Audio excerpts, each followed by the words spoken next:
Okay.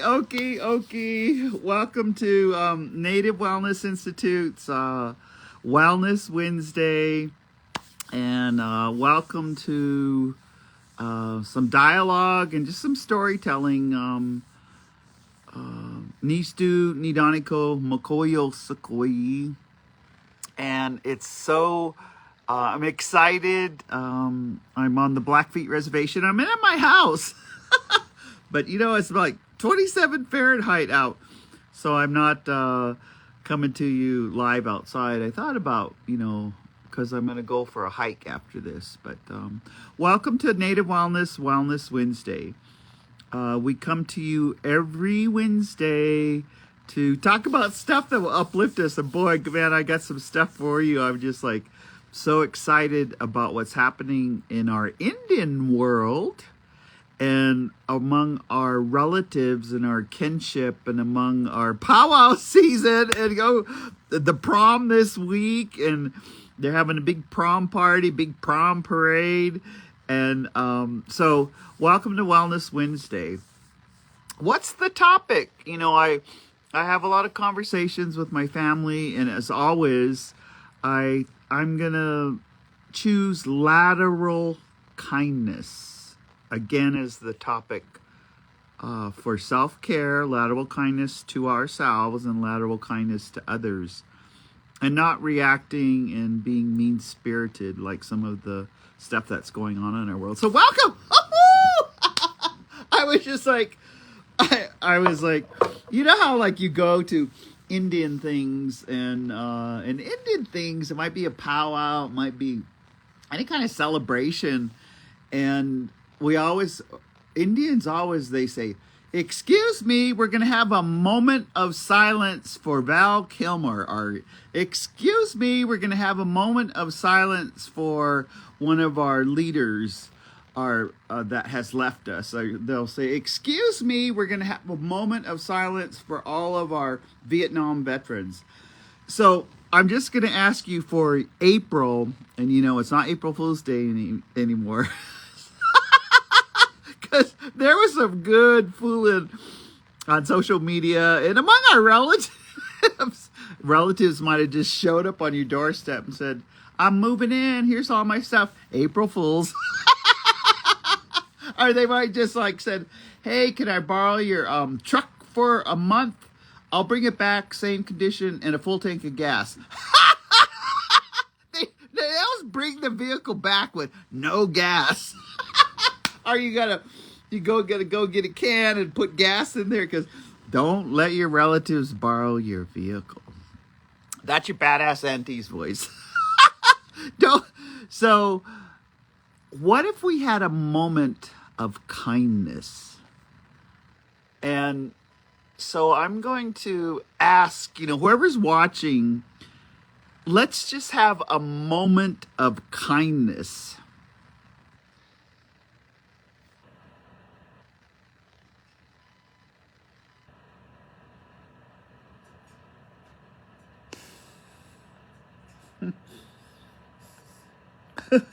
I went somewhere, I closed my eyes, and it's making me swallow hard. Because it's different when you ask for a moment of kindness. I've just heard some stories this past week coming back from Hawaii and my self-care. And I just think about the kindness of, I don't name names, but, a two-spirited person that's being bullied on one of the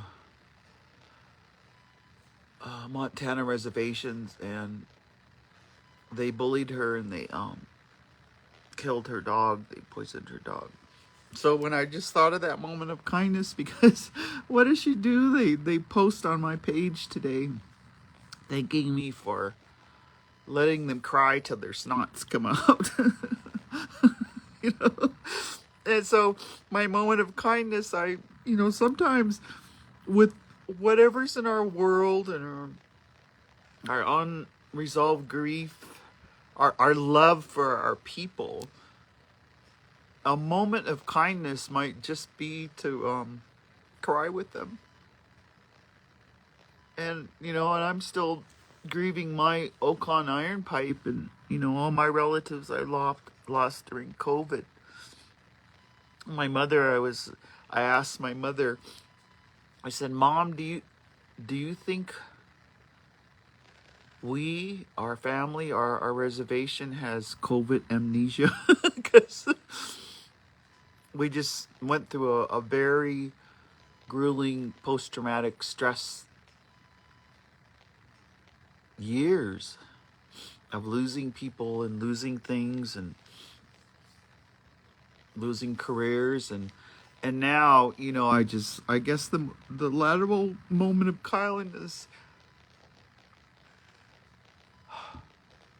is I heard that some Kennedy guy was getting rid of 20,000 federal jobs, and I just know that's going to affect my people. So I'm going to get in War Pony. I'm going to go over there and I'm going to kick his ass. I know that's not very kind to kick someone's ass. But that might be our relative, that has just lost their federal position, or they've been yo-yoed. And so take a moment of lateral kindness. And so when I closed my eyes, that was I thought of that beautiful person losing their animal or their relative or their job. And today I'm getting ready for powwow season. And so my lateral kindness is my niece, Jen Sankador, gifted me this dress. So I was thinking of wearing it at Cayo.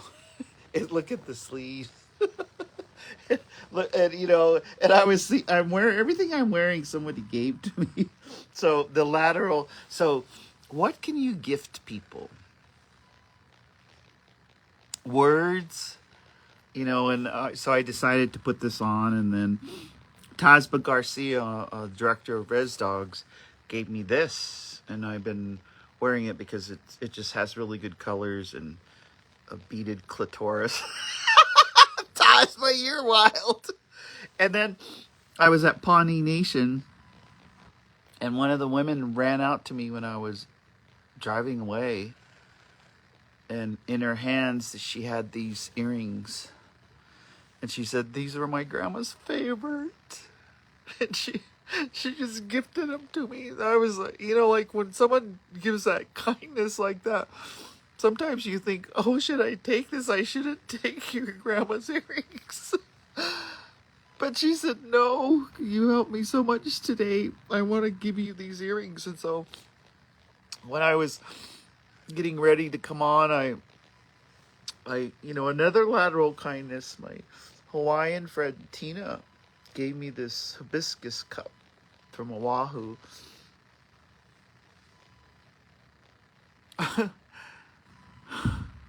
She's so kind. She drove me around. She's the kind of, like I said, she's the one that like the Maoris touch the nose and the forehead. That's how we always greet each other and take some of each other's breath and spirit to spirit. So I, lateral this moment of kindness. I thought I'm going to use this cup every day because I'm one of my Ganaxtimada brothers, Marvin Farmer, who lives in Great Falls. He gave me this tea last summer, and he said it really helps him because we're getting, older. And he said, man, I just feel really, it's like got some kind of herbal remedy. And I don't speak Chinese. So he just said, I'm gifting it. And he gave me a box of it. So I thought, another lateral kindness. My brother, we did a lot of building lodges together, a lot of activities. I think about, because Marvin was the kind of person who would dig the holes for the toilet at the Sundance. And, they would, often it was the men, but they would let me, I was just a a woman who wanted to pitch in, and so I would, get the shovel, or I'd be there, words of encouragement. So he gives me this tea, and so and it tastes really good. It's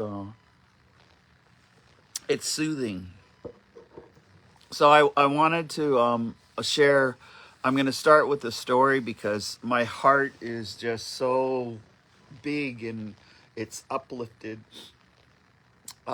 Christian Falcon, and they call it the FAST. It's the food sovereignty effort here on the Blackfeet Reservation. A couple of months ago, they have this beautiful thing that is just being successful, and it's called storytelling and soup. And what they've invited elders, and they invited me, but I was coming home and it was a blizzard and it was dangerous, and I should not. Anyway, they rescheduled me to last night. They have it. This was the fifth one, and I want to tell you what happened last night. Is because I this is my first time home, and I always call it the give back. Because this Mike Duncan was saying this. You can go out there and other people just think you're great, and they even pay you, and you come home, they never pay you, and they don't think you're great. So I was telling Mike Duncan, I go, can't be a prophet. I don't want to be a prophet in your own land.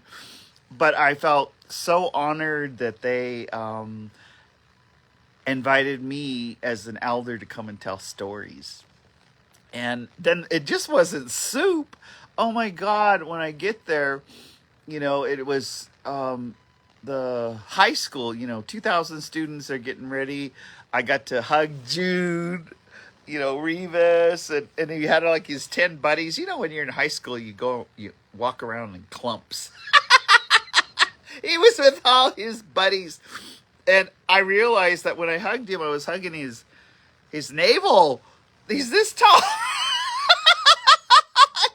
And then I just hugged him, and I didn't care, and he let me hug. Usually, when you're in 11th or 12th grade, you don't let your badass aunties or your grandmas or your mothers hug you. But he just let me hug him. That was the first person I seen. And then I saw John Salloway, who's head of Browning, the high school. And John's my neighbor. And he goes, what are you doing here? And I go, oh, they want me to tell stories at the food sovereignty. And he goes, okay. So then let me walk you back. So then, on a protocol, he walks me back. And we turn the corner, and there's Kevin kicking.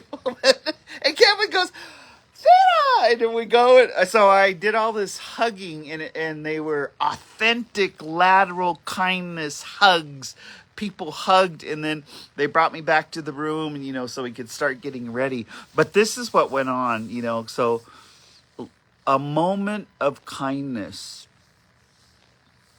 If you feel this time, in 2025, because some places it's spring, sometimes it's springing. Just take that pause and have lateral kindness. So when I went into the room, there was another instructor, and her little son had gotten out of school, so he was there, and I go, oh no, I'm early. I said, I'm old school. She was just laughed. I go, old school shows up an hour before it starts. Old school walks around the whole place saying some prayers. Old school looks at what we have to do with the room. Old school brings what they have, and it's all ready to go so they could be at the door and greet everyone. Old school, it's like protocol. I don't do this, untreated codependent running late, no. So I just told her, so don't mind me. I just say, is it okay if I kind of pray around the room? Because so many of our relatives are going to come in here, and so many of our relatives are going to eat together and hear some stories. And so then she goes, can I help you? And I go, no, don't, just do what you're doing. So, here's what happened. And I'm sharing this story because it just built on lateral kindness, lateral love, and more lateral kindness and more lateral love. So then, the staff and the volunteers started to show up, and they had like a whole little, wagon.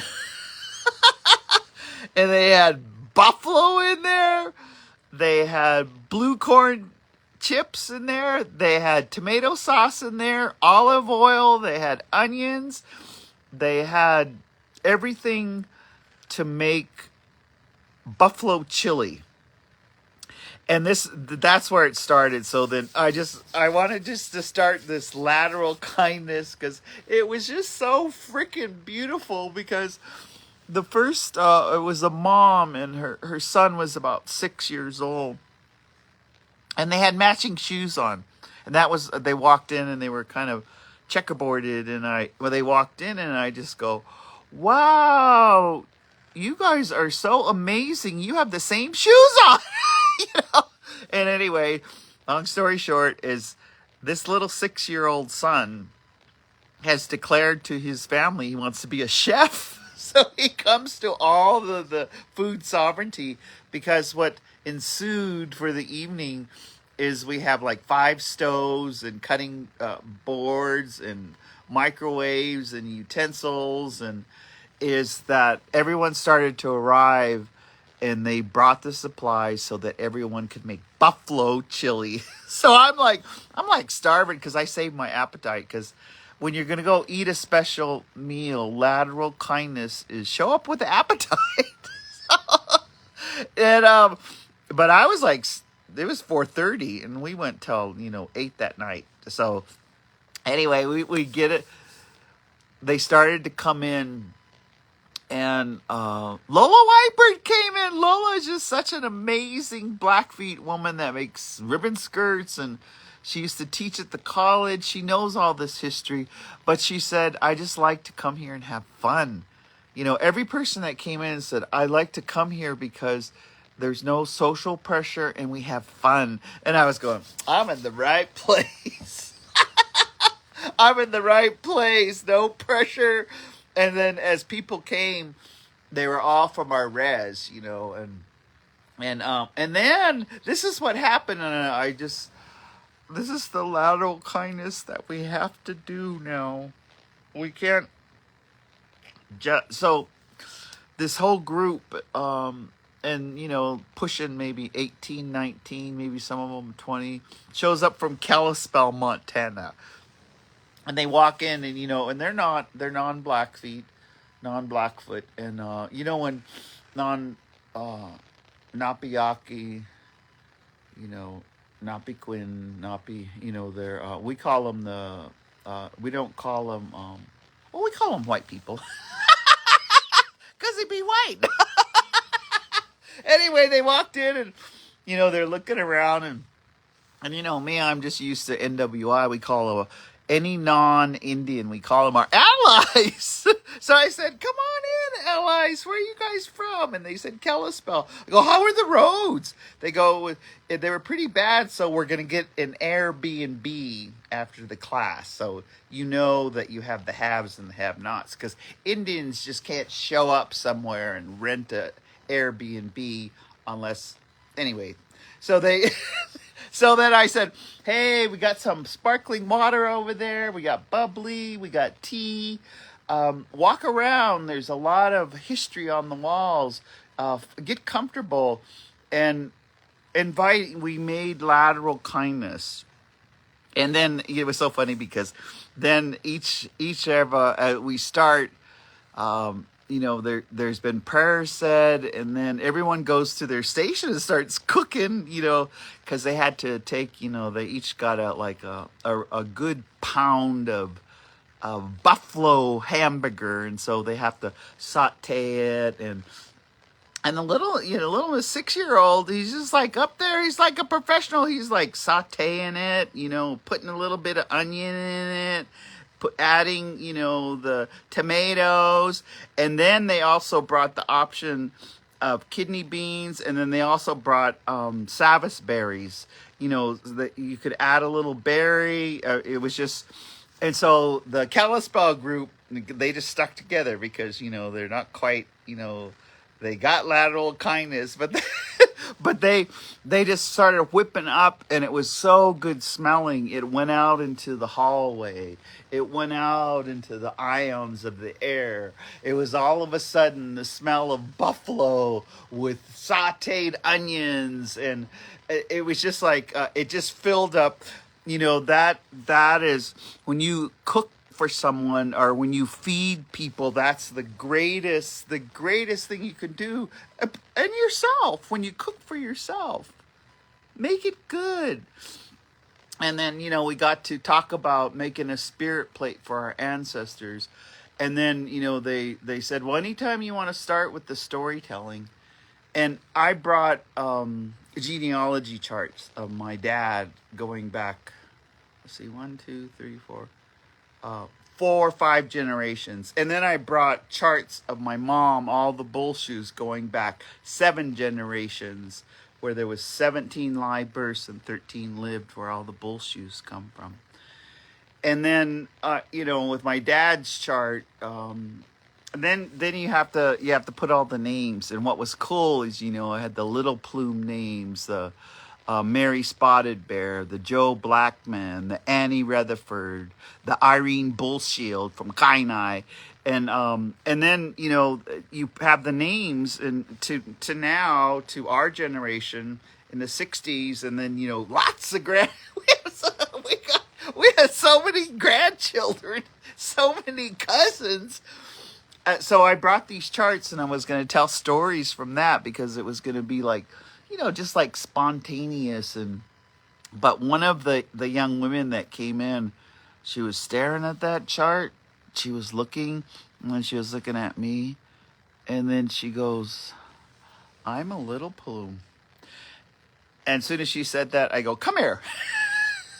And I just hugged her. I just said, oh my God, you're so beautiful. You're my little plume relative. And I just started hugging. I said, hug me. And then she just fell into my hug. She just fell into my hug. And we hugged. She had a little baby with her. That little baby just like had 2 teeth, just 2 right here, and 4 little teeth. And the little baby kept wanting to, we were starting to begin, you know, and she kept looking at me and just laughing, and then just being, she felt the energy of us hugging, and I was hugging her mother. So then that her mother vetted me that I was okay, that we were relatives. And the baby felt the energy in the room, and everybody was, you know, cooking, and they were sitting down. Okay, so they got to the part where they're simmering, everything's simmering in the pot. And some simmered, they checked on it 20 minutes, some 25 minutes, simmered all of the buffalo chili that's happening. And it was like people, and I was like sitting there, I told them, do you mind? I'm like starving to death. And I came here, is it okay if I just eat half a banana or a banana while we're waiting? And they're, no. And, you know, everybody, there's extra snacks. That was on the survey. They said, while they're waiting, there should be snacks. And so there was all kinds. So we were like, so I wanted to start with that story, because what transpired for the next, you know, at least 3 solid hours is we told stories, and then people could ask questions. And I felt so honored as an elder, because I just started talking about Sam Newbreast. And let's say I don't have the picture. I said, I'm going to start there. That's my grandpa, born in 1900. And he was born when the berries were ripe. So there's not like a birth certificate. Born when imagine, when were you born? When the berries were ripe? You know, so that could be like here anytime in July. And, you know, if there's a second good rain, you have second set of Sabbath berries or Saskatoons.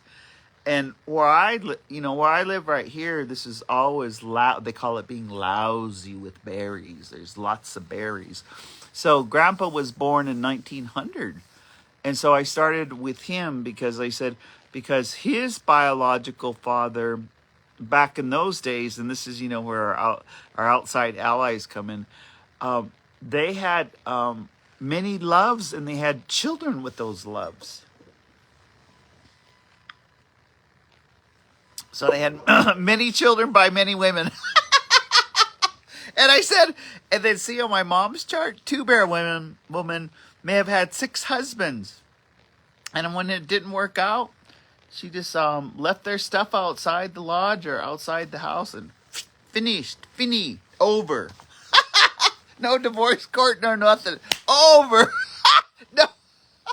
And then met someone new. And it wasn't a sin. It was just how it was. And so, anyway, the storytelling started. And it began. And then I was, in my native wellness mind, I always include the whole group. And that was why I started with when outsiders came and fell in love with our women. And they may have wanted the land, they may have wanted other stuff, but they actually fell in love with the woman. And then that was our first half-breeds. So I showed it on the chart when that started to happen. And then once that happens, this is where the lateral kindness comes in. We have to be kind to our relatives that are born when we meet others. And so then there was, discussions about, skin color and discussions. And I said, just like we're putting all the ingredients together for this buffalo chili. And I said, I tell you a story. When I was, our little friend that was 6 years old, I said, when I was 5 or 6 years old, these were my fondest. I remember my dad going with Bob Miniguns and David Roundine.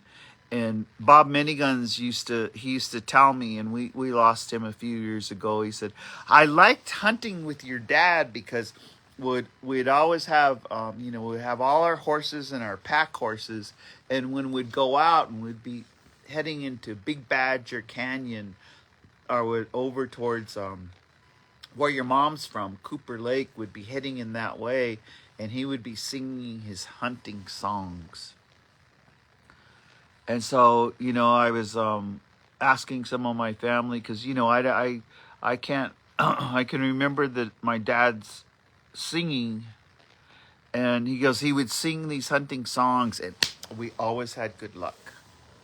And so I started sharing with the group, so I remember my dad coming home, and when they knew they were coming home, I just remember Grandma and everyone sharpening their knives because they were going to cut dry meat.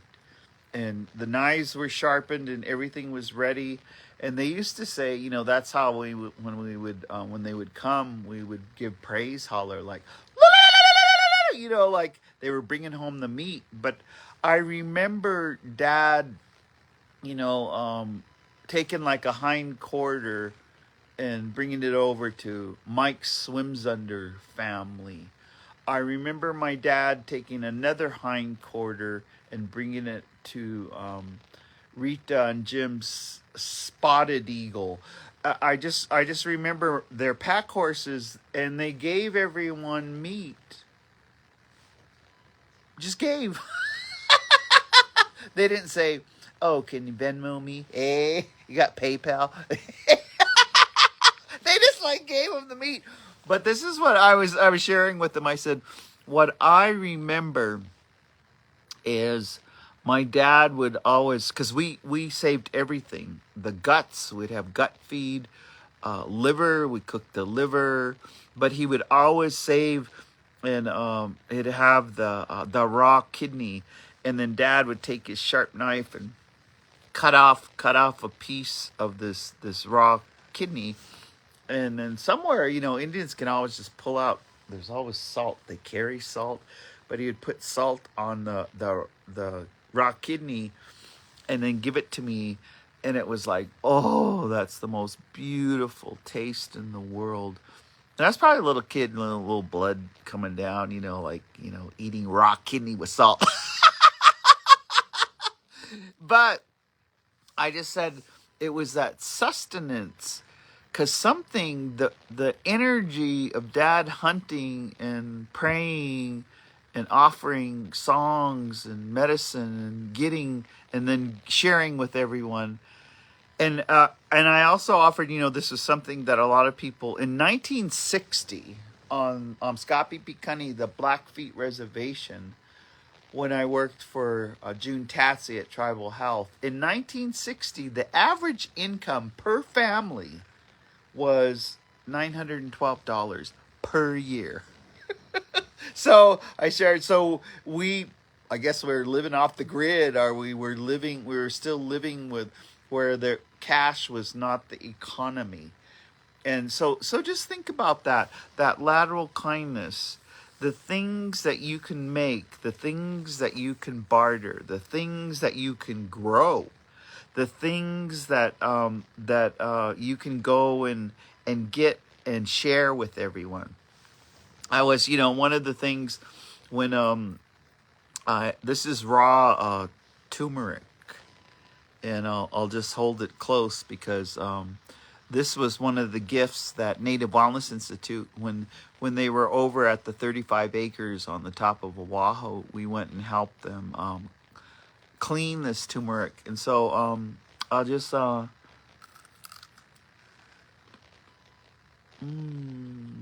oh God, that is so good. So I've been rationing it to myself. This is and then we scrubbed it, and then they dice it up and they granulate it, and they dry it in the sun, and then they take the small ground up turmeric and they put it in capsules.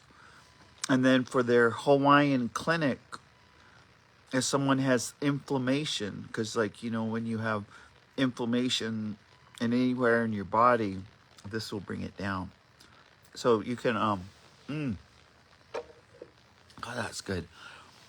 I just so since I'm talking about it, sometimes it's good to take medicine and just express gratitude, lateral kindness. Thank you, turmeric, for I don't know every cell in my just every cell in my body. Turmeric, would you go in, and if it's inflamed or swollen, could you heal it?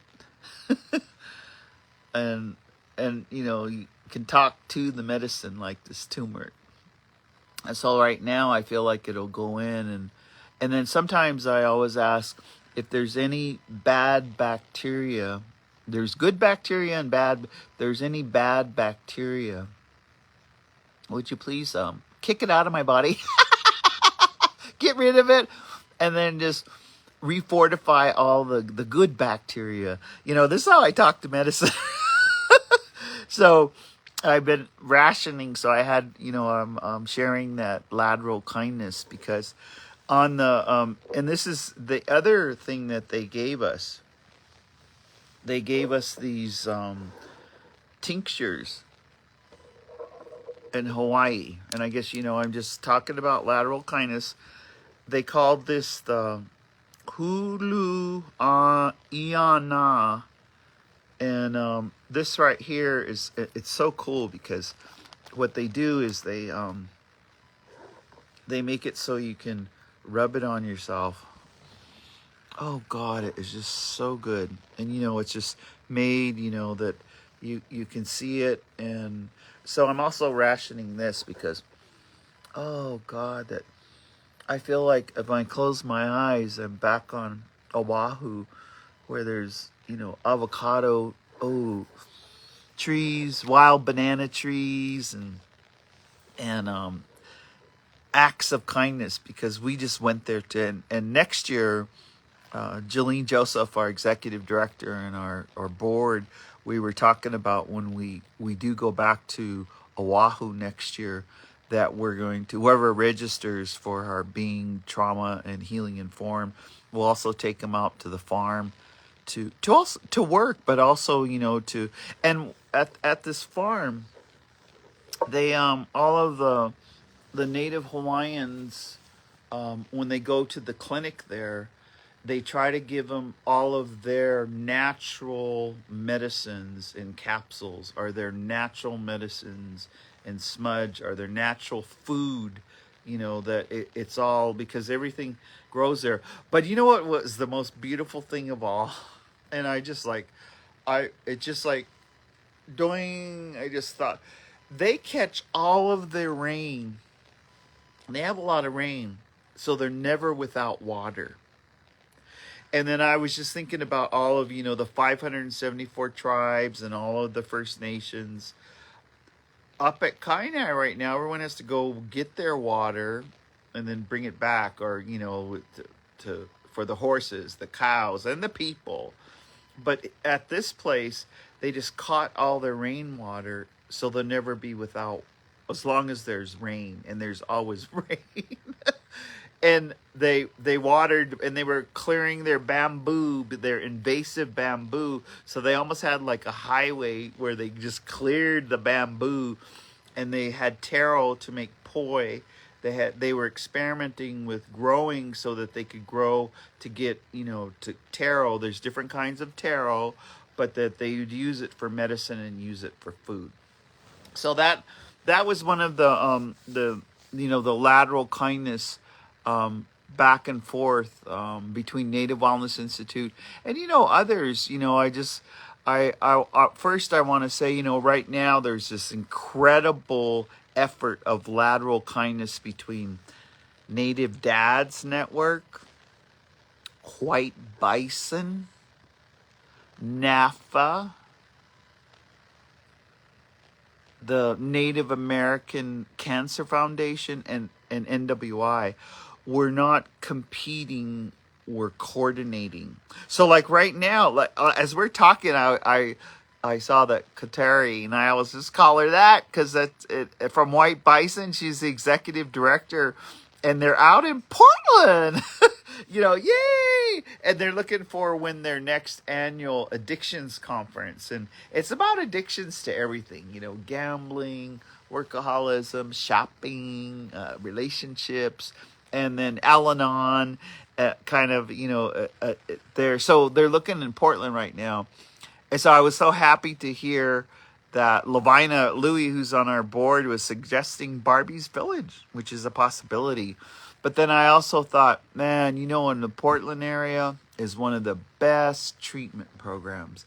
It's called NARA, N-A-R-A. And NARA has always been there, 45 years or longer, has a cultural focus. So they bring you in and they assess you around your cultural, like were you raised traditional, or were you raised somewhere where you didn't know your language and you didn't know anything, and they factor that in as they try to get you clean and sober and bring you back to clarity. So anyway, I just thought, on the social media, I said, well, maybe they could have it at NARA. But they'll make their own. We don't make their decisions. We coordinate with them. But we were just happy that they were looking at having it in the Portland area. So we're like, yay, next year. This last one was in Billings. And it was just so beautiful. There was so much lateral kindness because all of the treatment people and the recovery people came and supported. And they had like Josiah Huggs told his story. Leah Wetzel told her story. It was just, they took, of the 11 tribes in Montana and the 8 reservations, they had speakers and they did workshops. And I just loved it. They had massage, they had radio shows. I mean, it was television. Anyway, I just wanted to share that with you. So White Bison, these 5 organizations. So during this transition in our United States, and I would include Canada too, during this transition, just try to support organizations that are coordinating and not competing to help our people in wellness. And I think that we can do that. I think that it's I was just saying to myself, I still listen to Mike Duncan. It's for free on Native Dads Network. All the fathers, the stuff that they have learned, boys with braids. They were just, they're just heading to Susanville. They're just doing up and down California. They're doing healing with boys with braids. They're also, Native Dads Network. I just have to, my hat's off to them. I listen to them every Tuesday. I set the alarm, and I always message Mike Duncan. Wake up, eh? What would you do? He's laughing because what if the badass auntie, and sometimes I don't want to intrude on his life, but I'd say, wake up, comb your hair. No, get ready to go live 6:30 a.m. because he always does it before work. But it's always from the fatherhood. And I listen to it because what it does is that moment of lateral kindness. I have more empathy for our Native men who are trying to be good fathers. Woohoo, So as I listen, and then I, on social media, do lateral kindness with everything that I share it to all the groups up in Canada. I share it to Blackfoot Confederacy. I share it to Babylonian Lockdown. I share and now a lot of people they don't know all the Pomos. They know who Mike Duncan is, and they know the story he's telling about not only being a good father to all his children, but what you do in recovery to have a healthier relationship. Because him and his woman celebrated 1 year, and they're just out there transparent. They're transparent, and I just think that's so beautiful when you are transparent, because you're only sick as your secrets. And if someone's hiding their relationship, it's just, if you're hiding it, you just like you hid your booze. Like you hid your stuff, or you don't tell, like you hid your booze. If you're hiding your relationship, it's probably a toxic relationship, and it's not a good relationship. So there's your badass auntie recommendation. And then, okay, so let's this lateral kindness. How do we begin? Begin with your animals. Begin with your birds. I love one of our Tiffany and Amber Webb and Clarissa, and they're all having a gathering right now in Dillingham. But one of their partners, to help bring her heart into a lateral kindness place, she got a bird. I just love her because sometimes she'll just send me a picture of her bird and how she's having because she's doing a healthy relationship with this bird before she does all the other healthier relations. And the thing is if you're good to an animal, that's why, like, sometimes when you get out of treatment, they say get a plant. Like, if you can grow, I don't know if you can see my little, I have a lot of plants. And if you can grow a plant, and if you can raise a dog and not kill it, then maybe you're ready for a relationship. So I think about, but I just love it because it brings a tear to me, because she's been sending pictures of her bird, and then she does other things. She's got a new dress, and she's showing her new dress, and she's doing all kinds of stuff because she's doing self-love, lateral kindness to ourself. And so I that lateral kindness is there. Other moments of kindness. Oh gosh. When we're getting ready to come on here, I want to speak about something I read while I was on this 3-week, and I call it a 3-week self-care sabbatical. Because when you work in healing, you hear stories that hurt your heart.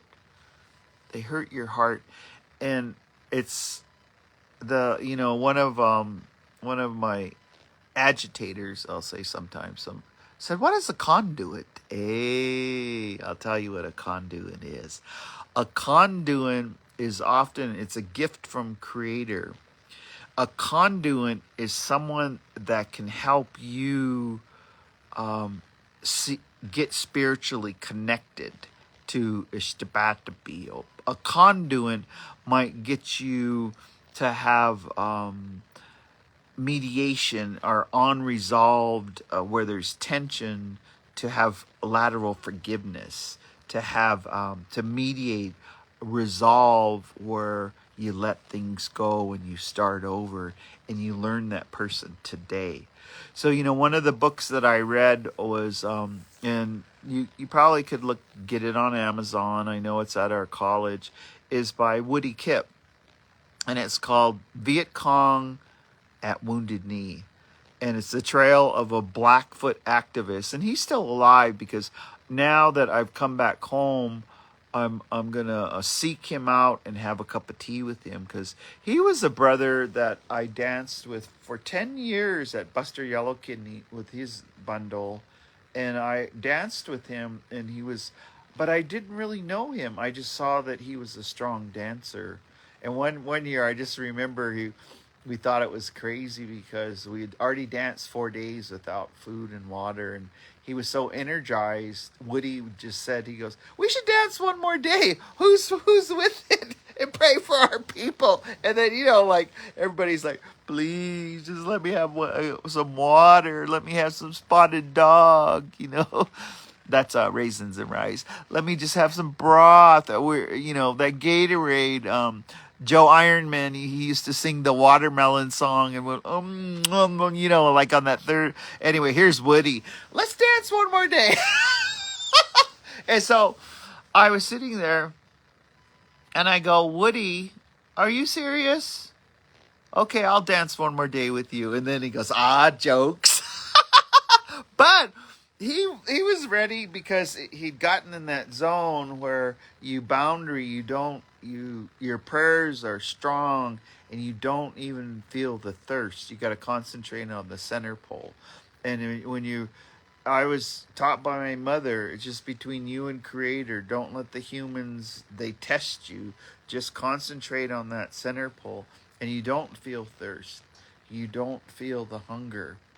And you got your eagle fans, and you got your whistle, your eagle whistle is just pray. And when you're at that place, you just pray hard for the people. And you don't feel hungry, you don't feel thirsty. So here was Woody. "Let's just dance one more day."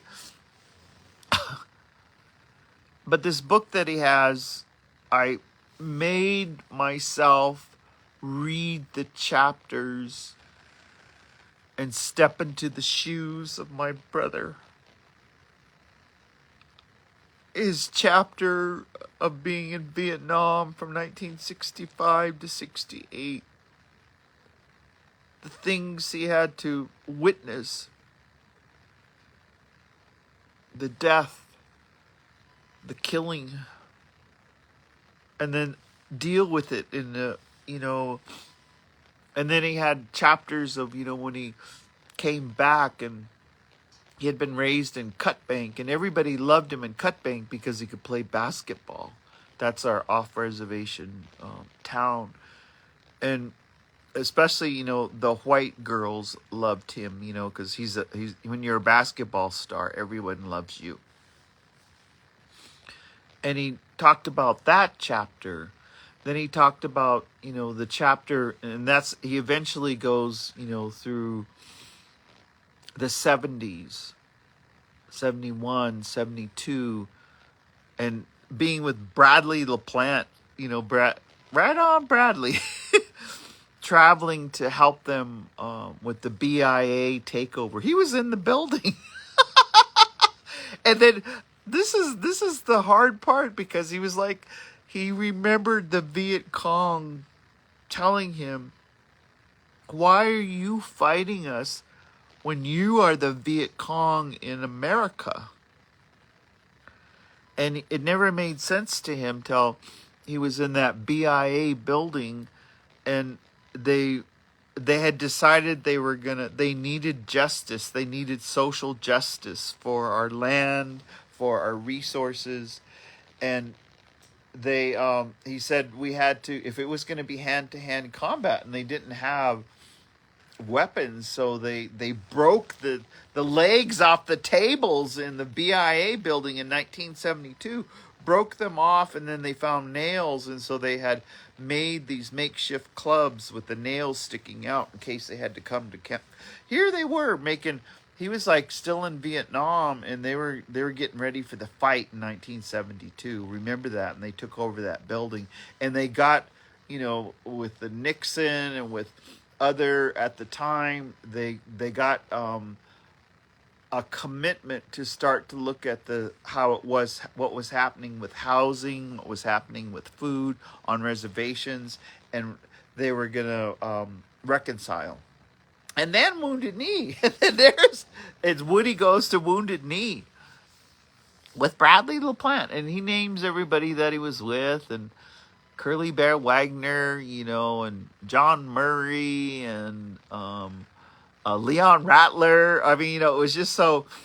But I'm sharing this with you because I got to know my brother by reading this book that he wrote 20 years ago. And then, he worked at our college. He was a good writer. He learned to write at the University of Montana, Missoula. But he helped so many people learn how to write.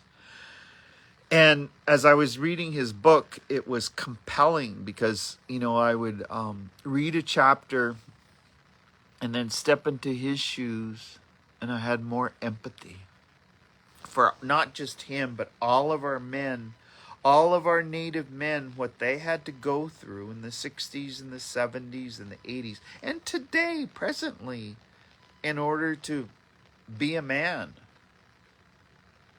That definition, and then if I'm not even, our gender fluid, I'm gonna have a side note on this because we have a lot of females that are gender fluid and are very manly and also would fight to the death.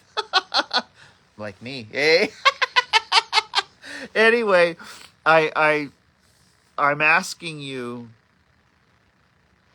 to start April, to start the spring, to listen to the stories of our men so that we connect, because we need our protectors. We need those that stand up for us and our people, and that I just, so at parts of the book I wanted to put it down, and I told the group last night because there was part of the chapters where, in his own words, he just called it drinking, fighting, and whoring around. And I didn't like that whoring around part. So I got through that. And then when I got through the book, because for a lot of men, that whoring around, they put a halt to it when they get clean and sober. So in the book, Woody got clean and sober. And so sometimes that, thinking of women as a toxic masculinity and patriarch and objectively like that, knock it off. Knock it off. And that in the book, it helped me get more empathy because that was where Woody shared how hard it is for a man to change. And he said something very pivotal to his change was when he was in a Uweepy with Fool's Crow, or he was in a Uweepy at Wounded Knee, and there was the medicine person left his body and could go visit and told them what was going to happen. And it was the first time that he witnessed, and then it did happen the next day, is he was getting remotely out of your body. And that sometimes that, what a conduit does is astral dreaming. And just think about, and I'm sharing this with you today because think about the times when you're sleeping and you're actively remembering your dreams and what your dreams say to you. It's just so beautiful because I guess, just in this moment of lateral kindness this morning, and visiting with my mother, Yellow Flower Woman, she said, yeah, Nellie, and that's what she calls me. She said when I was with Lori, because they went and took care of, so my mom is going to get new upper dentures, and my sister's taking care of her health. We always do this. And she said, I had a dream over there, and I was at an old time Sundance. And she said, and it was up against, because we have the Rocky Mountains. She said it was up against the mountains, and that lodge was right there. And she said, and everything was so old time, but they were welcoming me. So they're visiting my mom. She said, but they were also saying they said these prayers, 1500s, 1600s, 1700s, they said these prayers, and we're walking on their prayers. We're walking on our ancestors' prayers. So that taking that moment of kindness, think today, April 2025, you are walking on your ancestors' prayers. And have faith in that. So be good to people. Be kind to them. Be sharing to them with your words, with your action. And I just, like last night, I don't know whose chili I was eating, but there's a woman that's a Navajo. I just love her because I gifted her some of the corn to grow corn from the bottom of Havasupai, and they're going to do that. I gifted that. And she came over and brought me that buffalo chili, and I didn't want to know, but I just, when I was eating it, I could feel the love listening to the stories, and as they were cooking, that we got to go back to eating together and listening to each other's stories, not staring at your phone. Just, it's okay, that dopamine drip, but put it down for a moment and listen to each other's story with your heart, with your empathy, and eat together. And that's, so in taking that moment of kindness, I look out at the frozen lake, and maybe I'll just walk you out there for a moment, because this lake is gonna fall in pretty soon. Maybe not soon, but I wanted to just take you out for a moment just to show you, this is what I wake up to every morning.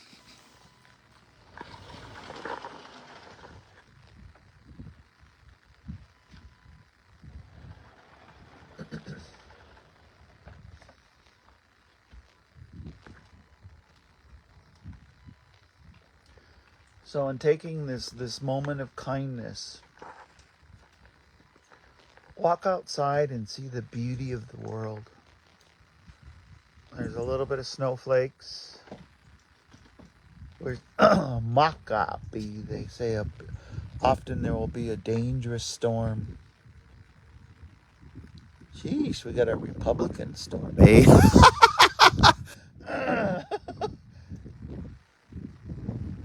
But I just wanted to walk you out here, just to, I live in this place 30 years, and I love solitude because it gives me clarity.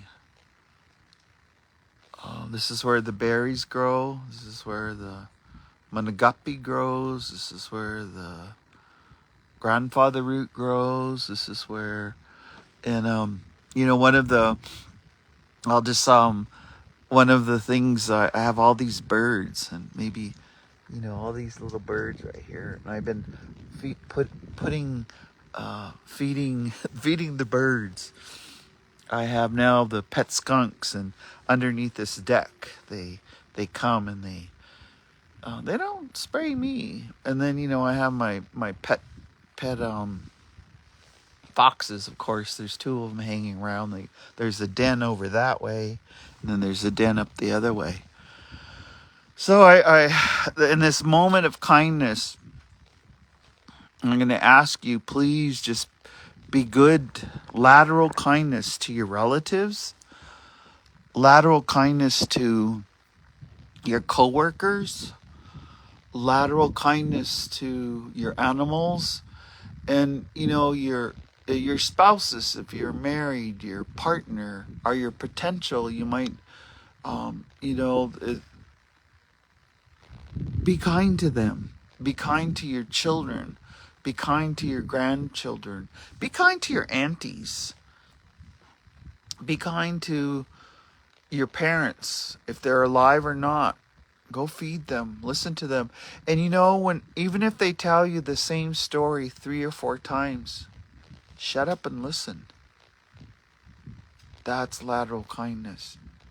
Don't, with your elders, let them, because sometimes they have a spiritual boundary. They just talk. Let them talk. That's because they feel safe with you. They feel comfortable. Listen to their stories. That's the lateral kindness. Listen to your mom and dad. Or remember what your mom and dad used to say. What's their legacy? Be that. Be the good part of their legacy. Be the good part of your ancestors' legacy. And everything will turn out okay.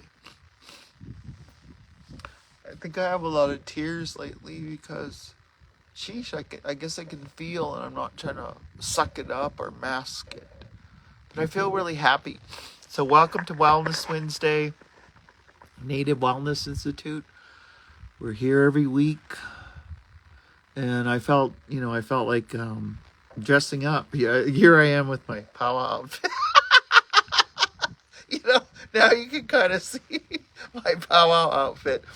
And because I was saying for Cayo, because what my mom said to me.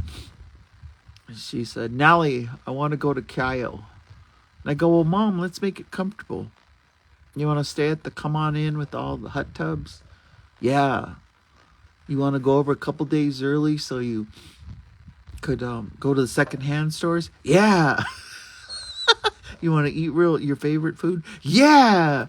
"You want to be able to, if you want close by, go take a nap?" "Yeah." "You want to be there for grand entry?" "Yeah." "Mom, you want to, if you get tired, I'll take you back?" "Yeah. But if you feel motivated, because then we'll just stay there till the last dance, eh?"